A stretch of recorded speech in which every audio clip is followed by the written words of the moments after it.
I carabinieri della stazione di Cattolica Eraclea hanno arrestato un uomo, un cattolicense di 54 anni, già conosciuto alle forze dell'ordine, che aveva messo in atto un vero e proprio cavallo di ritorno, un'estorsione ai danni di una pensionata del luogo.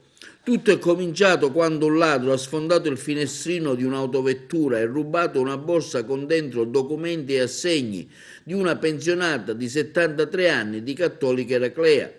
La signora non si è persa però d'animo ed è andata subito insieme al figlio a denunciare l'accaduto ai carabinieri della locale stazione.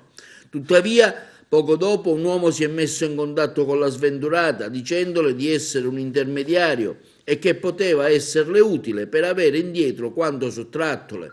In cambio la richiesta di 500 euro. Subito i militari dell'Arma hanno messo in campo le loro risorse per smascherare questo cavallo di ritorno e sono riusciti così a beccare l'estorsore. Si tratta di un cattolicense di 54 anni, già conosciuto dai carabinieri per i suoi precedenti. Hanno fatto così credere che lo scambio si poteva effettuare e sono saltati addosso all'estortore, proprio mentre avveniva lo scambio della borsa e dei soldi promessi. Per l'uomo sono così scattate subito le manette, è stato condotto al carcere di Agrigento dove attende il giudizio di convalida. La refurtiva invece è stata subito restituita alla signora derubata che ha ringraziato i carabinieri per il loro operato.